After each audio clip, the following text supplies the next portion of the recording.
Bonjour à tous, bienvenue à vous, c'est 9h50 le matin Bretagne. Allez, on vous embarque pour 52 minutes d'émission high-tech en direct et en 360 degrés, s'il vous plaît, diffusée sur toutes les pages Facebook du réseau France 3. Alors, c'est une expérience inédite en partenariat avec Orange Labs.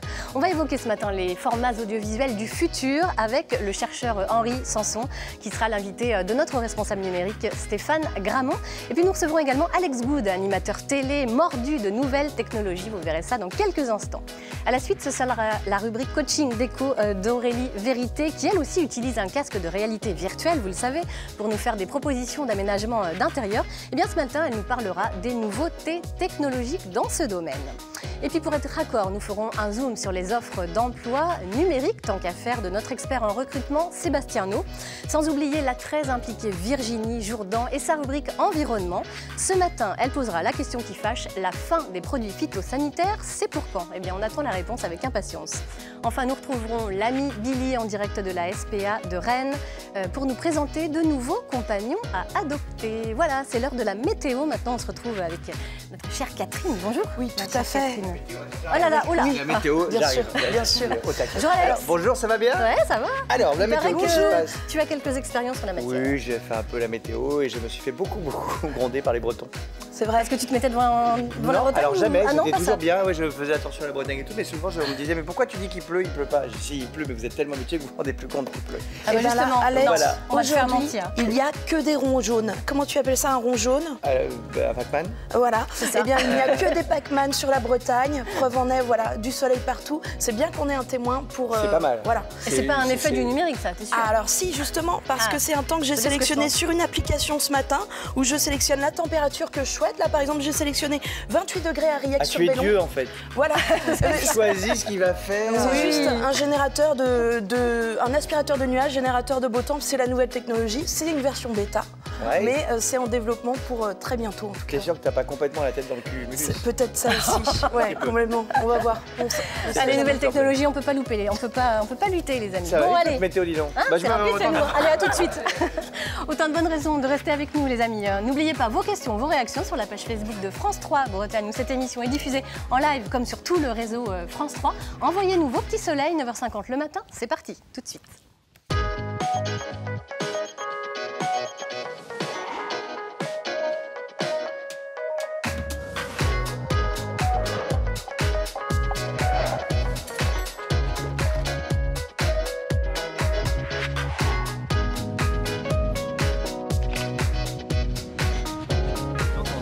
Oui, ne croyez pas qu'on est en antenne. Bonjour à tous, bienvenue à vous. Bonjour Stéphane. Bonjour Laurence. Alors, ce matin, vous nous promettez monts et merveilles. Oui, dans je vous le ai ramené domaine la technologique. maquette de l'étoile noire. Je vois ça. Ouais, on va voir C'est ça vrai, tout à l'heure. c'est pas mal vu comme Elle ça. a été dure à trouver. Hein. Je l'ai débusquée dans un vide-grenier chez un geek.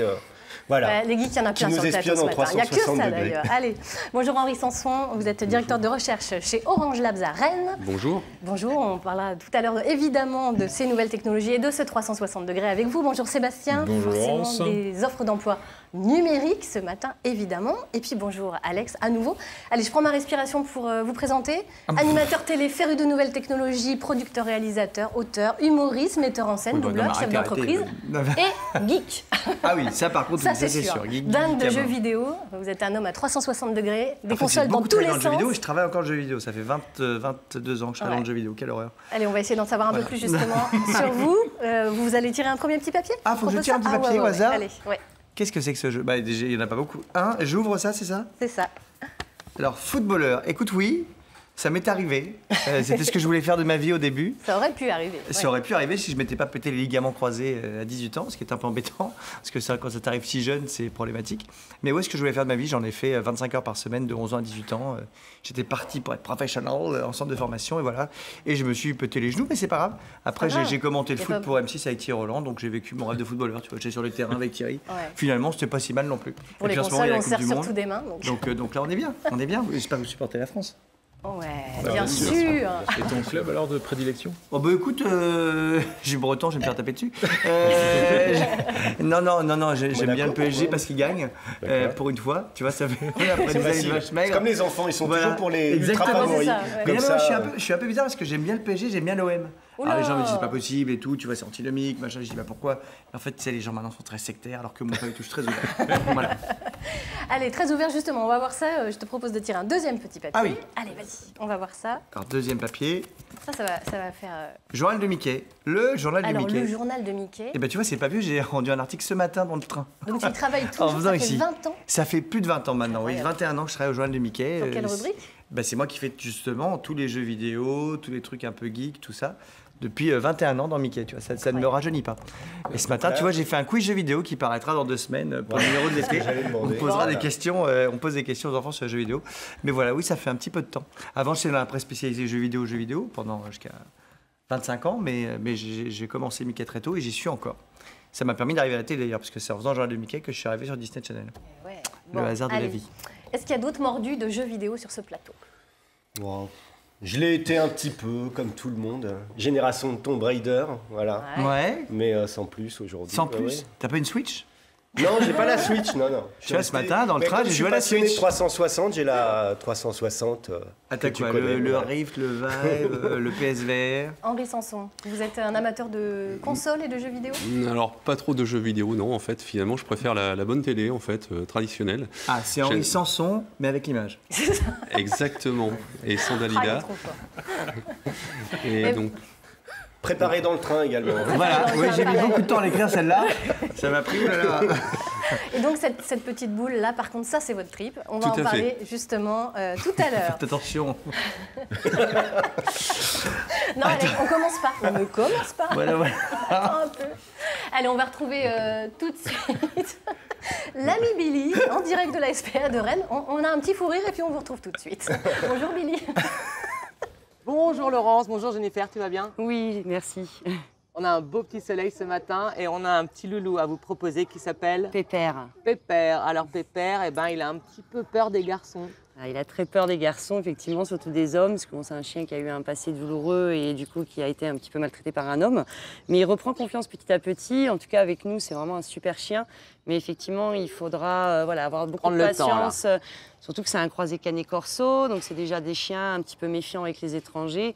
D'accord. Et lui, de par son passé, il aura besoin de beaucoup de douceur, beaucoup de patience au départ. Il a quel âge la Pépère? Il a 3 ans. Il a 3 ans.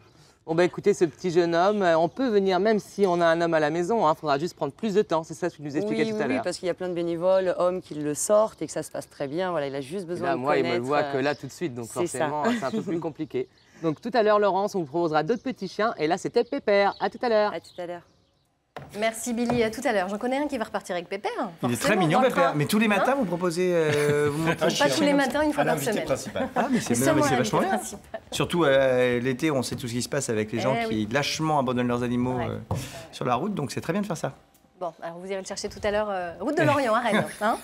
Allez, Stéphane, en partenariat avec Orange Labs, Effectivement. nous menons ce matin une expérience inédite. Voilà, une expérience inédite de direct 360 degrés. Ça se passe sur notre page Facebook. On peut d'ailleurs commenter, donner son impression de cette émission avec un léger décalage de 30 secondes. Et c'est grâce à Henri Sanson, effectivement, d'Orange Labs, qui est spécialiste de l'intelligence artificielle. Ça, c'est une chose. Et des nouveaux formats audiovisuels. Cette caméra, cette vision en 360, l'idée, c'est quoi? C'est de plonger dans l'image? voilà, exactement. C'est de sortir un petit peu du toujours plus de pixels, toujours plus de couleurs, toujours plus d'images par seconde, comme on l'a fait jusqu'à présent.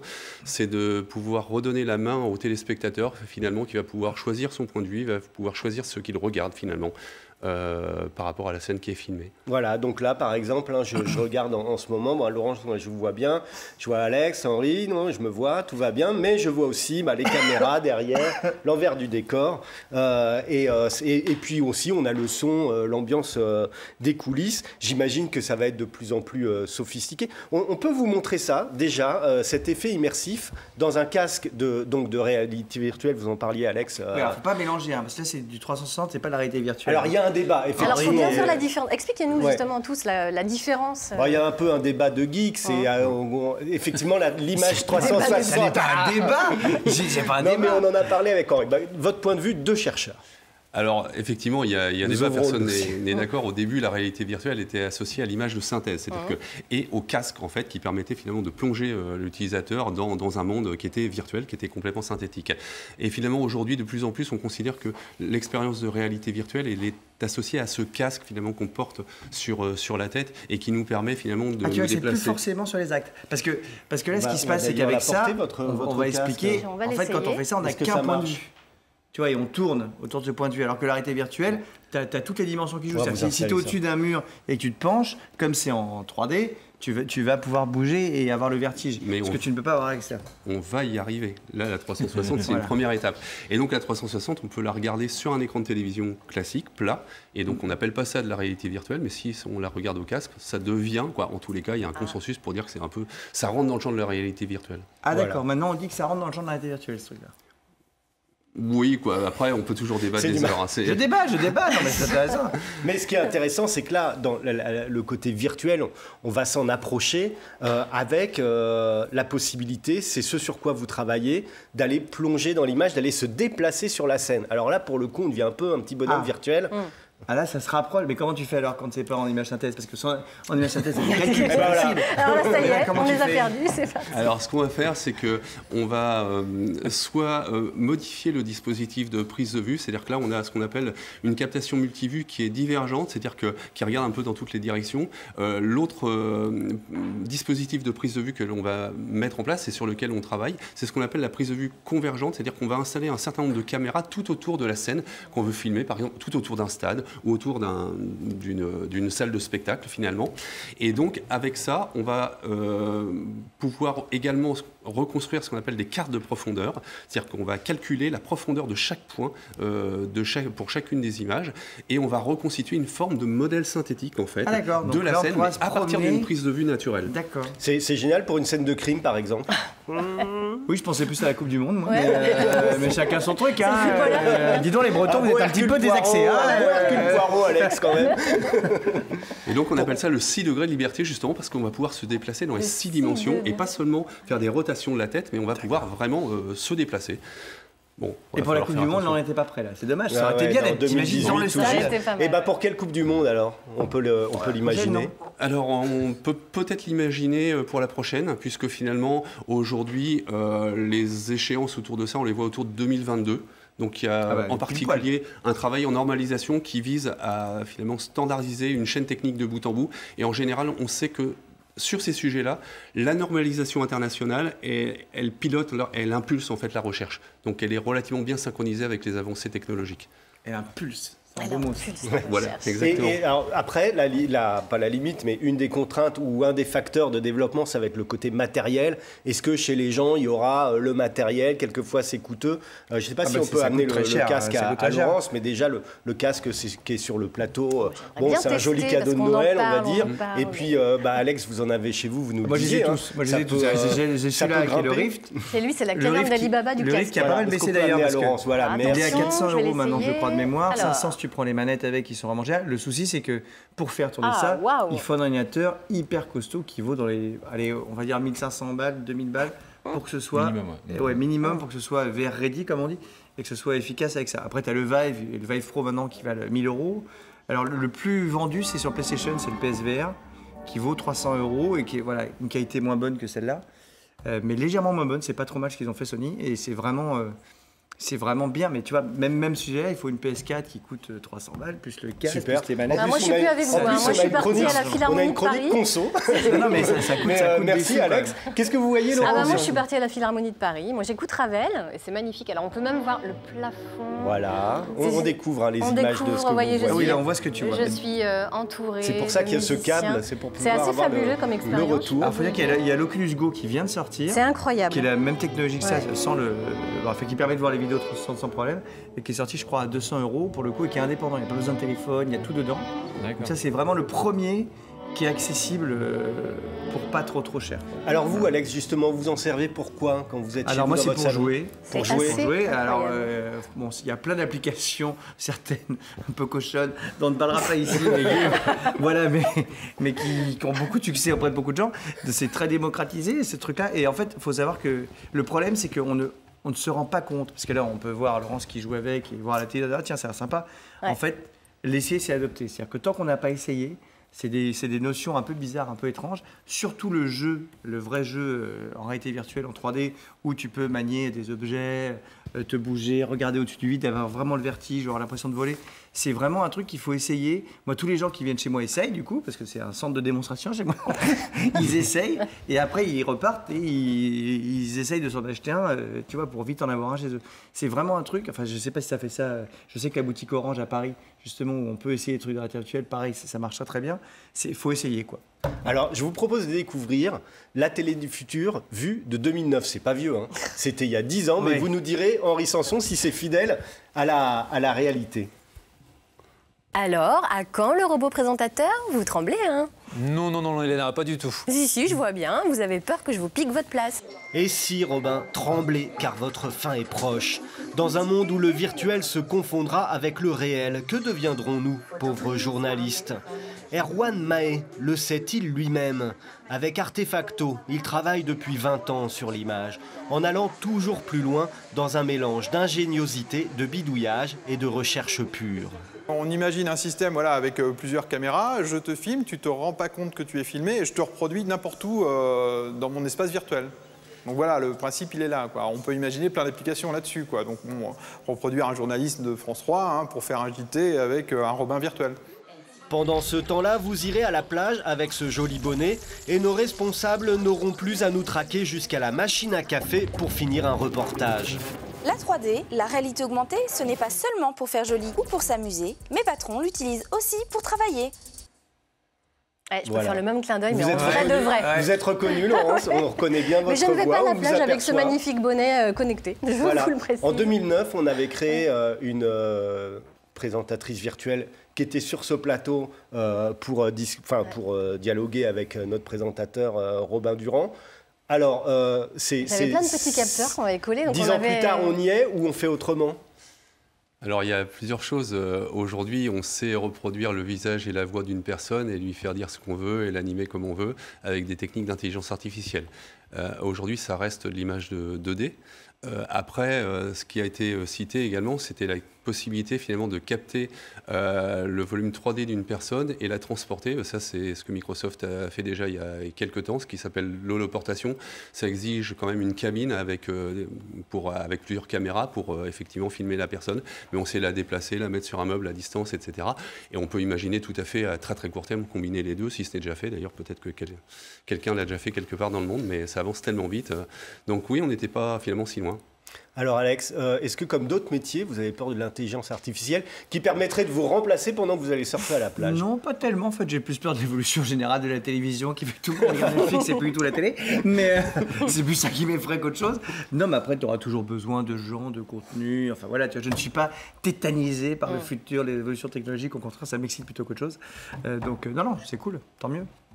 Bah, merci beaucoup, merci Henri Sanson.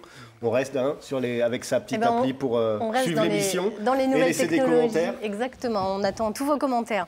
Alex, vous avez présenté vous, tout un tas d'émissions de vulgarisation scientifique, dont la dernière c'était Scientastique sur France 4. Oui. Pourquoi ça vous passionne autant, la science et toutes les avancées comme ça technologiques? Parce que vraiment, oui, non, je suis vraiment un espèce de gros geek. Hein. Voilà, chez moi, j'ai plein de trucs, plein de gadgets. Dès qu'il y a un gadget nouveau qui sort, je le reçois ou je le commande. Voilà, j'aime bien tous ces trucs-là. Donc, non, je sais pas, j'aime bien être connecté. Voilà, je rêve d'aller sur Mars un jour, de faire des trucs comme ça. Voilà, je sais pas, je suis un peu foufou. Je regarde tous les trucs de science-fiction, les trucs de super-héros. Je suis un gros collectionneur geek. Donc, non, voilà, j'aime bien. Vivement qu'on ait des super-pouvoirs, qu'on s'envole. Mais vous les avez déjà, vous? Pas encore. Hein. Là, je suis en super-pouvoir régime en ce moment. D'accord. Voilà, c'est bien. Mais non, c'est passionnant, je trouve, tous ces trucs-là. Et vraiment, la réalité virtuelle et même la réalité augmentée avec le HoloLens, justement, de Microsoft, ils font une deuxième version, là, peut-être commerciale, qui vont sortir. Je trouve que voilà, on va arriver à des trucs incroyables. On vit quand tu mets des casques comme ça, tu vis des sensations extraordinaires. On peut imaginer peut-être que dans 5 ans, quand tu iras voir Avengers au cinéma, tu seras dans le film, tu vois, et tu te prendras des projectiles, des trucs de partout, immersion complète, et que ce sera incroyable. Donc non, c'est génial. On vit à une bonne époque. pour ça. Pour ça. Voilà. Parmi justement les pionniers qui préparent le monde de demain, est-ce qu'il y en a qui particulièrement vous fascinent? Henri Sanson. Oui, sans doute. Mais autrement, encore Henri Sanson. Du côté des États-Unis, peut-être il y a des choses qui se passent assez incroyables. Je pense notamment à l'Hyperloop. Non, mais il y a Elon Musk. Voilà, c'est Elon Musk. Alors on rappelle pour les téléspectateurs ce que c'est. Expliquez-nous un petit peu. Elon Musk, c'est le milliardaire fou qui a fait Tesla. Alors même si en ce moment ils ont des problèmes de fabrication de voitures, mais voilà, ces voitures incroyables, tout électriques. Et c'est lui aussi qui fait SpaceX. Et petite anecdote, d'ailleurs, j'étais chez Ariane il y a quelques années, Ariane Espace, je faisais un sujet et je leur disais, ouais, vous avez vu Elon Musk, il va envoyer des fusées puis ils vont revenir. Tout... Je disais, il me riait au nez, en disant, ça servira à rien, ça servira jamais. Voilà, le mec maintenant c'est de la science-fiction.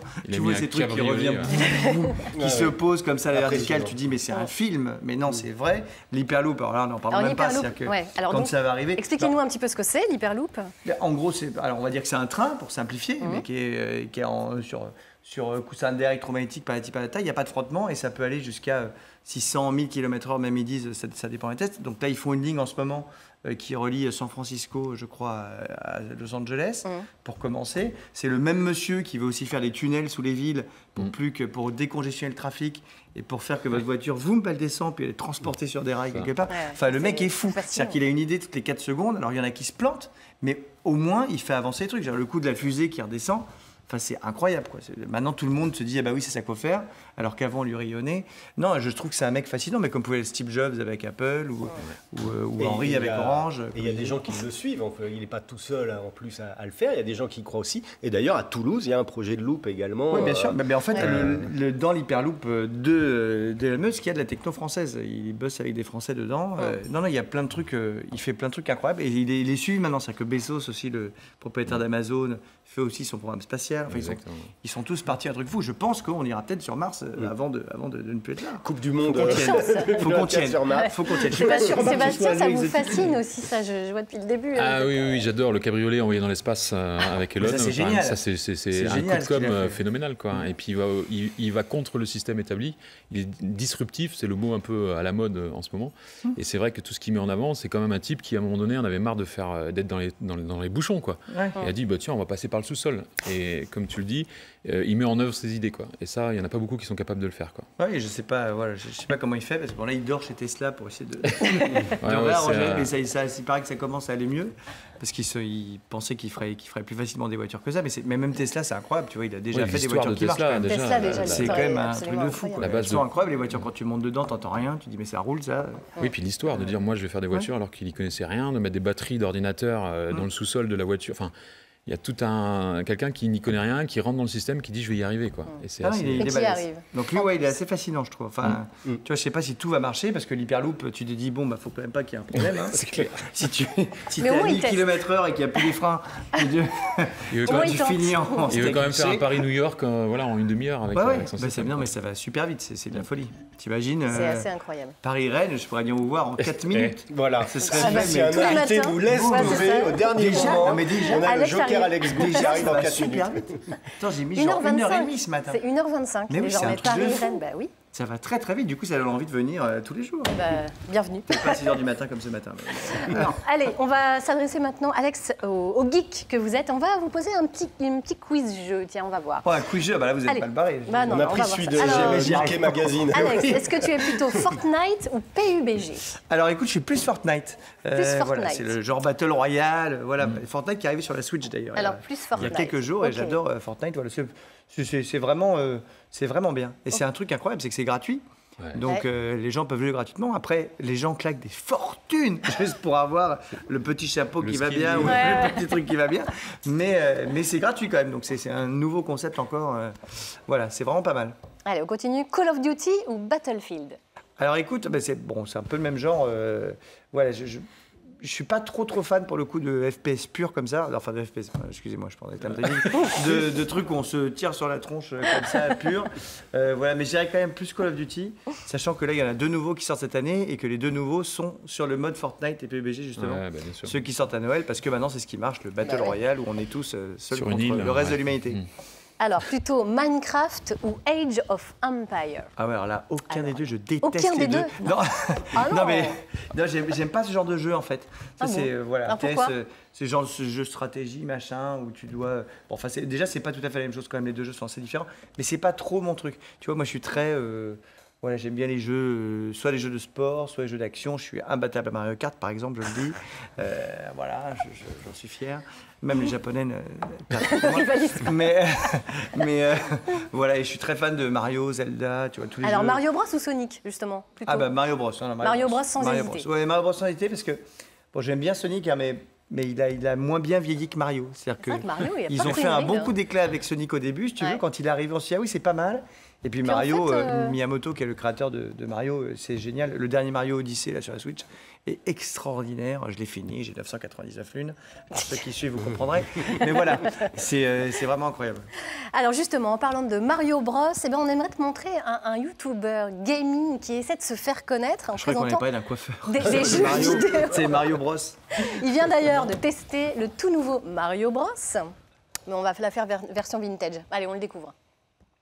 Salut tout le monde, c'est Adex Ghoul. On se retrouve aujourd'hui pour une toute nouvelle vidéo sur Mario Bros NES que je ne connaissais pas.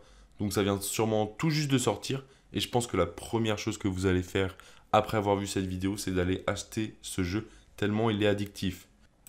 Attention, ça va très vite, on met un casque car on va venir taper tout ce qu'on peut avec notre tête pour récolter ici de la vie sous forme de champignons jaunes. Mais attention, les champignons marrons, eux, ils peuvent vous tuer, alors il faut leur sauter dessus pour les tuer ou encore mieux les éviter.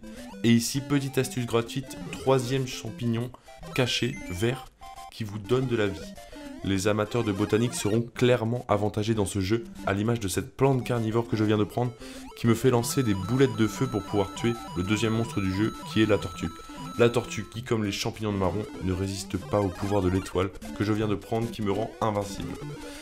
Et comme vous le pouvez le constater, j'ai déjà un niveau plus que correct que vous atteindrez un jour, je l'espère. On est vraiment sur un jeu hyper fluide avec de très bons graphismes. Je n'ai pas encore constaté de bugs, mais il serait corrigé dans les prochaines mises à jour si jamais il y en avait, c'est certain. Et on est déjà dans le château pour sauver la belle princesse. Sur ce, je vous laisse. N'oubliez pas de laisser un j'aime sur cette vidéo, de partager, de vous abonner et surtout d'acheter ce jeu qui est une pure bombe. Salut! Il est tonique, hein. Il est tonique, des petits problèmes de diction quand même, hein. Et puis pas tout à fait au fait de l'actualité. Mais bah, c'était commentaire 2018 sur image vintage, on va dire. Ah oui, image très vintage. Justement, on parlait du premier jeu de Miyamoto, Monsieur Mario. Vous avez votre chaîne YouTube? Ah non, pas du tout. Non, bah, j'ai des vidéos à moi sur YouTube où je remets des trucs. Quand même. Non, mais alors oui, on m'a demandé plein de fois de faire des vidéos YouTube de jeux vidéo, mais bon, je sais pas. Écoute, j'ai tellement peu de temps. Parce que quand je fais pas. Dans le train. Quand je joue, je joue tranquillement, tu vois. J'ai pas envie de me dire, je joue et en même temps, voilà. Donc voilà, peut-être un jour, je sais pas. Bon, peut-être un jour. Mais c'est un truc qu'on ressent quand on fait de la télé, entre guillemets, classique, là. La pression ou l'attrait que peuvent avoir des producteurs ou des diffuseurs pour le phénomène des youtubeurs. Non, c'est pas la pression. Mais en fait, le problème, c'est qu'on a essayé, tu vois, de mettre des youtubeurs à la télé, ça ne marche pas. Comme on a essayé de les mettre au cinéma, ça ne marche pas. Parce que le public qui va les voir, c'est un public qui a des choses gratuites, en consommation immédiate et tout ça. Donc, en fait, on est dans un monde où il faut qu'il y ait de la place pour tout le monde. Voilà, alors il y a de moins en moins de place pour la télé, classique, comme celle qu'on fait en ce moment même. Parce que les gens ont le choix. Avant, tu rentrais chez toi, tu avais 6 chaînes. Maintenant, tu as toutes les chaînes de la TNT, plus tes chaînes de ta box, plus tout Netflix, plus les chaînes plus d'Orange, Amazon, plus Orange, plus OCS, plus patati patata. Donc oui, c'est juste qu'il y a moins de place. Bon, bah c'est pas grave, on gagnera beaucoup moins d'argent. Mais on continuera de s'amuser. Mais on continuera de s'amuser. On sera encore là et on fera chacun fait son truc, tu vois. Faut s'adapter. Henri Sanson, vous étiez plutôt, vous, Mario Bros ou Sonic? Ni l'un ni l'autre, bon, en fait. Algorithme. Pas trop Mario Bros, quoi. Pas trop ouais, Mario. Ah bon. Non, pas trop. Non. Allez, pourtant, on va... ta coupe est très bien brossée. C'est assez incroyable. Je pense que tu mets quelques heures à te coiffer tous les matins. Tu es venu de Paris aussi ce matin? Non, c'est Non, je suis basé à Rennes. D'accord.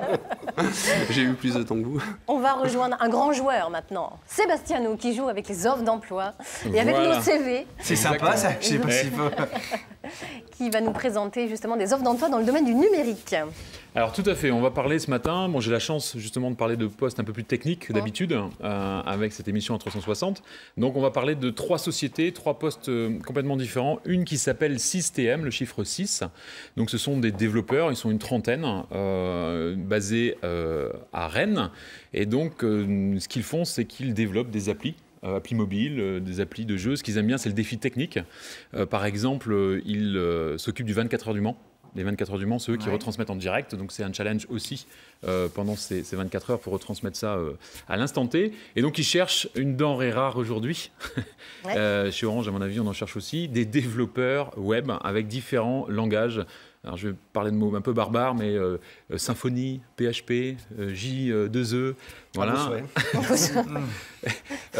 Les aguerris me comprendront, mais ce que je veux dire par là, c'est que la système garde ses développeurs dans l'entreprise pour développer justement des systèmes ou des projets digitaux pour des sociétés. Et dernière chose, ils viennent d'ouvrir une agence à Nantes, ils viennent de fêter leurs 20 ans au Portugal, ils ont emmené tout le monde au Portugal, ils ont fait la grosse fiesta.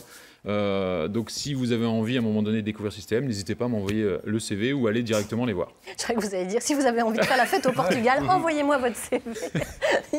Non, c'est juste pour une offre d'emploi. Voilà. Une autre entreprise. Alors cette fois-ci, encore des développeurs, Max Digital Service, donc avec Mathieu Demarol, donc assez atypique. Donc là, cette fois-ci, il crée des équipes en fait, qu'il va placer chez ses clients. Plus particulièrement, on appelle ça des ESN dans le langage commun. Donc, il gère énormément de projets derrière. La particularité, c'est qu'il crée ces équipes et il les anime. Je l'ai eu au téléphone vendredi là, pour préparer un peu savoir quel type de poste il avait besoin. Ils étaient tous à Saint-Malo, à la plage. Il faisait super beau. Ils se sont baignés dans de l'eau. Ça peut dur. Voyons tous ceux qui font la fête au Portugal, ceux qui vont à la plage. En fait, si vous voulez être en vacances, eh bien, envoyez votre CV à Sébastien. Avec le Sébastien. CV que je vous propose.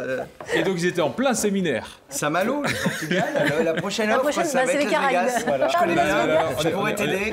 On n'est pas loin. Donc pareil, on cherche Mathieu Demarol, enfin Max Digital Service cherche aussi développeurs J2E, des personnes qui sont capables de gérer tout ce qui est PHP, .NET, et tout ce qui est suite Office et ainsi de suite. Alors là, vous me parlez chinois complet. Hein. Là, moi, Voilà, mais aujourd'hui, on m'a dit, c'est fichu pour nous, ça, Malo. On m'a dit aujourd'hui, Sébastien, tu as le droit de prévoir autre chose. Aujourd'hui, on m'a dit, Sébastien, tu as le droit de parler de postes un peu techniques. Oui, donc un j'y peu, vais. mais un peu. Alors, on va sortir un peu du web. Je vais parler d'une 3e entreprise qui s'appelle Sense & Co. Pourquoi j'en parle? Puisque avec le digital, avec le numérique, dans les entreprises, eh bien, tout est en train de changer. On le lit peu partout, le côté disruptif, le côté changement. Et on a un système aujourd'hui dans les entreprises qui est assez pyramidal. On a un chef en haut et puis des managers et ainsi de suite. Faites bien le chef en haut et puis le chef qui donne des ordres, les managers qui et ainsi de suite. Et on s'aperçoit, et je suis bien placé pour le savoir, que la nouvelle génération déteste ce système-là et est plus sur un mode dit aplati, où on va collaborer, échanger et être plus performant avec tout ça. Ben, ces gens-là, Sense & Co, interviennent dans les boîtes et ce qu'on appelle des facilitateurs, donc ils vont échanger. Ils aplatissent. Ils aplatissent. Il faut que le dirigeant, bien sûr, soit dans le mouvement, parce que sinon ça ne marche pas. Ou qu'il ait besoin de maigrir. C'est ça. Je vois que tu es en mode régime. Tu es dans le défi régime. Et donc, ils cherchent des facilitateurs. Donc, c'est des gens qui sont formés justement au changement de management dans les entreprises. Et les entreprises à forte technologie ont besoin de ces changements de management parce que maintenant, si donc on le veut changement, c'est maintenant. C'est ça porte pas chance quand tu dis ça. Non, c'est pour ça que je ne l'ai pas prononcé. Il y a des facilitateurs en interne chez Orange pour faire accoucher des projets dans des projets de contenu ou dans l'ergonomie, etc. Vous avez, vous, en interne, des facilitateurs qui, pareil, sont un peu fans de post-it orange, bleu, jaune pour faire accoucher les projets en dehors des schémas traditionnels. Oui, je pense que vous faites référence aux animateurs de créativité, je pense, pour aider les chefs de projet. Justement, on travaille beaucoup avec des post-it où chacun s'exprime. C'est ce qu'on appelle l'intelligence collective. C'est un grand nom. C'est ça. Exactement. Donc voilà. Donc si vous connaissez des facilitateurs autour de vous, n'hésitez pas, sébastien.noir@me@myboss.fr, je ferai suivre. Et le dernier, ils vont où en vacances? Son propre email et tout ça. Ouais, c'est ça, il est comme ça. Il assume jusqu'au bout. Les derniers, ils vont où en vacances? Il y a une destination? Parce que vous nous avez vendu du rêve. Oui, le Portugal, Saint-Malo, mais le dernier... Ah, ils sont pas... Non, là, ils étaient à la journée Humanéo qu'ils ont fait avant-hier, où ils ont réuni 150 personnes dans le domaine RH, entre autres, à Rennes. Au McDo. Rennes. Voilà. Merci beaucoup à tous les quatre. On va tout de suite rejoindre Catherine en 360 degrés. On y va, c'est parti. On va rejoindre Catherine pour le débriefing à mi-chemin, à mi-parcours, ma chère. Tout à fait. Qu'avez-vous retenu? Tellement de choses. Mais moi, je suis restée au chien. Donc, c'est hyper geek. Alors, certes, à l'époque, je jouais... jouais... pépère. Ah oui, mais c'est ça. Alors, peut-être proposition pour la SPA d'utiliser la réalité virtuelle pour réhabituer aussi les chiens à l'être humain.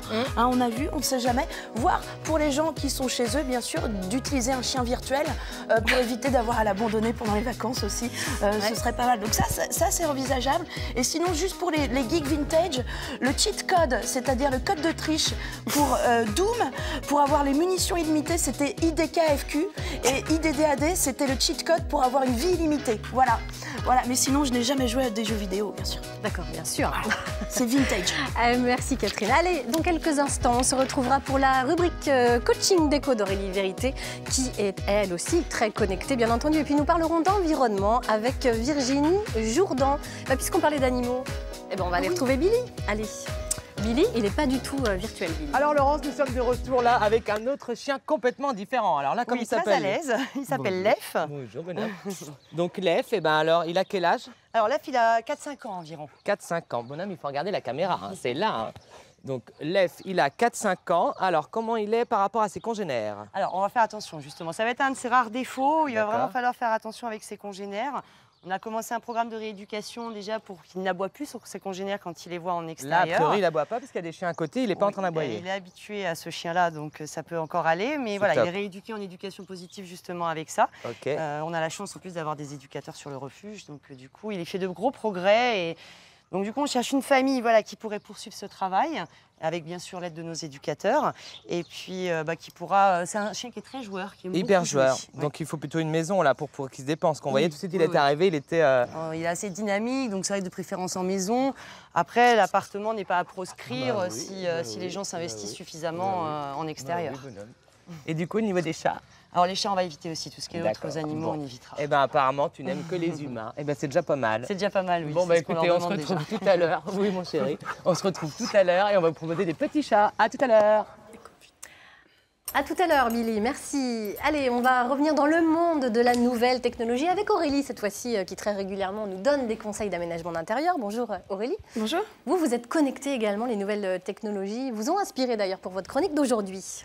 Tout à fait. J'ai voulu faire un petit focus sur les nouvelles technos dans le domaine de l'aménagement d'intérieur et vous expliquer un petit peu aujourd'hui ce qui existe pour aider les personnes à réaménager leur séjour, leur cuisine.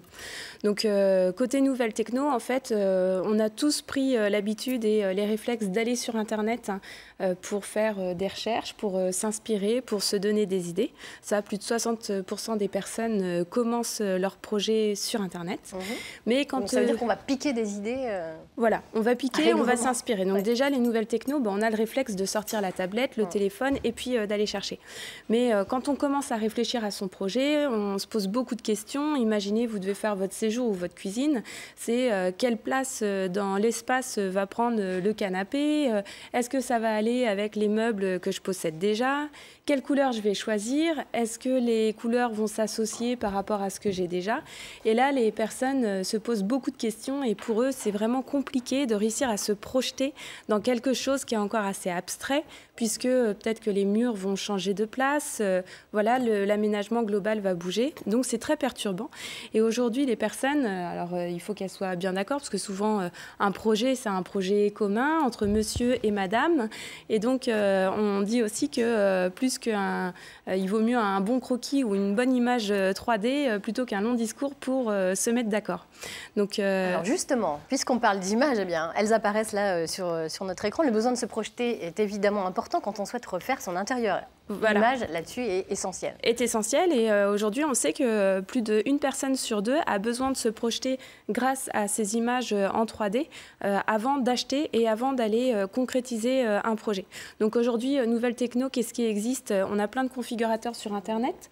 Vous allez sur des sites comme Ikea, Leroy Merlin, et on va retrouver ces outils disponibles sur tablette ou sur téléphone. Là, la vidéo qu'on voit passer derrière, en fait, on est vraiment dans l'avenir, dans le futur, puisqu'on va pouvoir voir cette scène en réalité virtuelle, soit à partir de son téléphone, on glisse dans des casques de réalité virtuelle et ça permet de se projeter.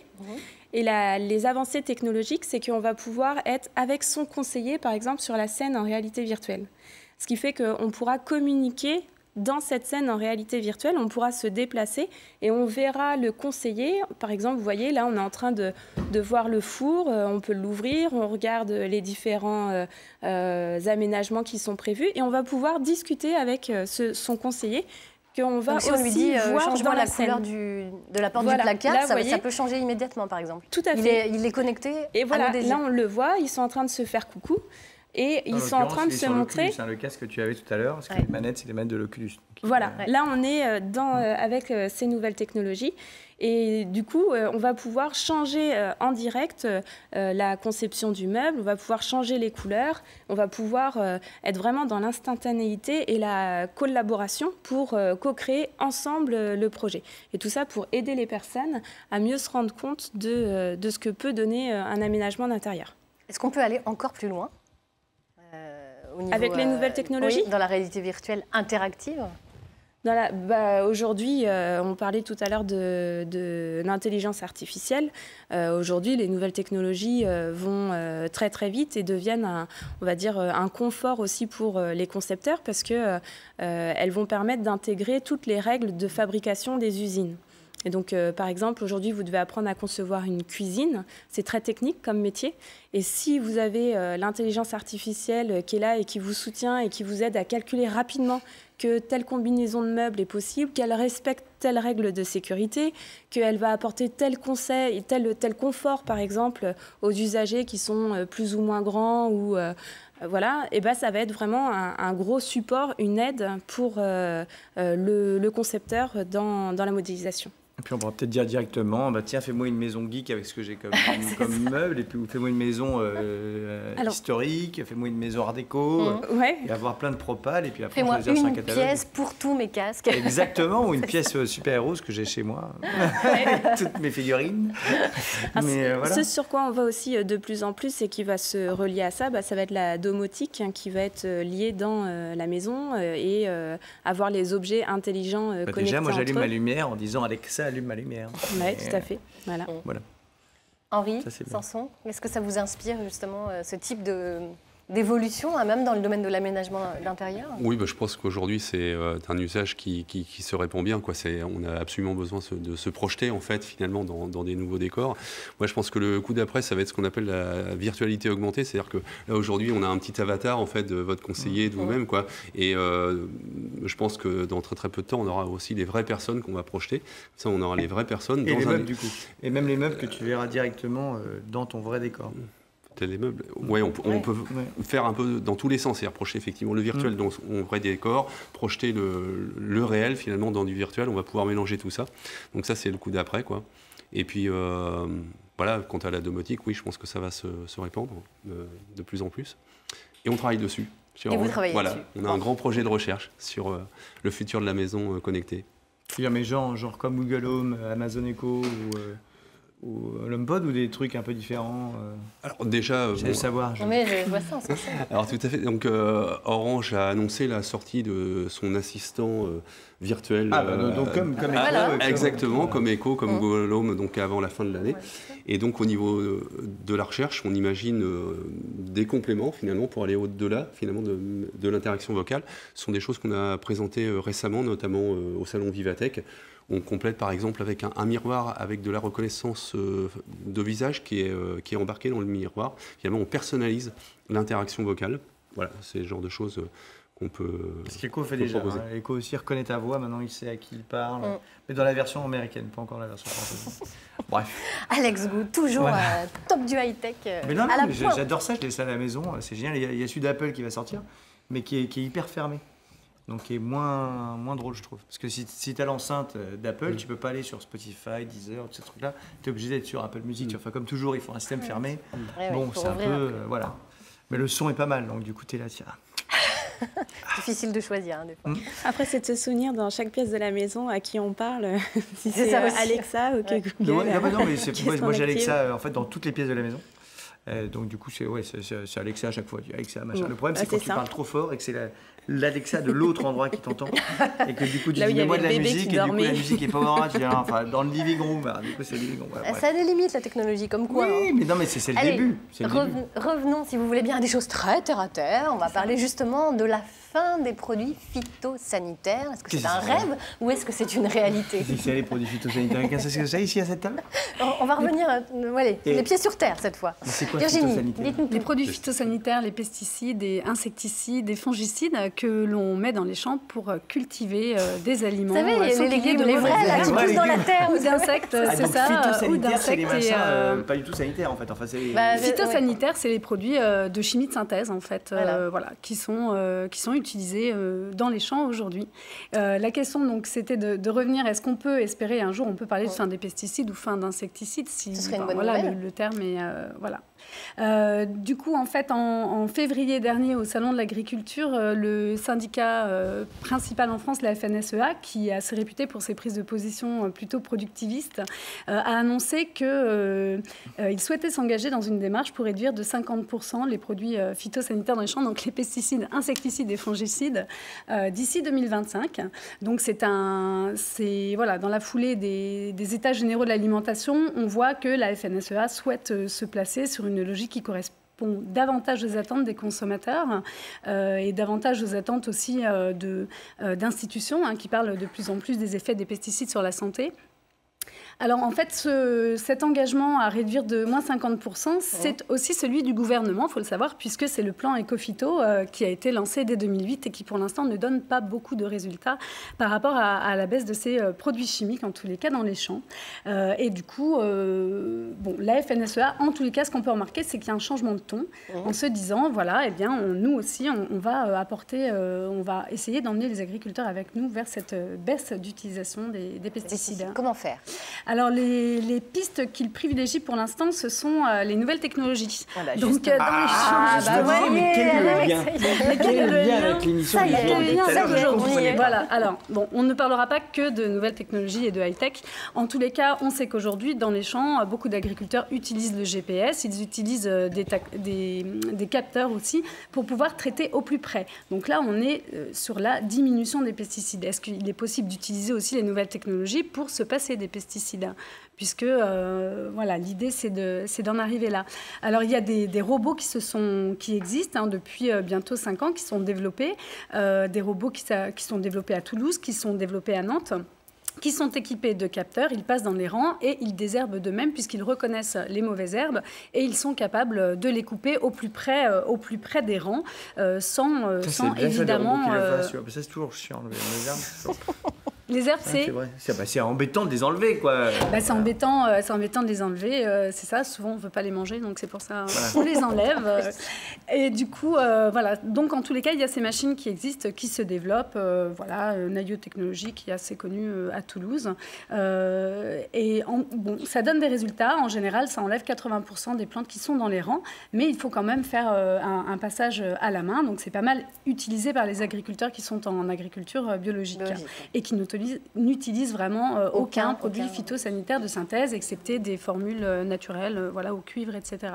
Est-ce qu'il y a des innovations bretonnes, Virginie? Alors, en innovation bretonne, donc, il y a un monsieur qui est basé à Rennes, qui a créé une société. Alors, il a travaillé pendant 25 ans dans l'industrie des pesticides.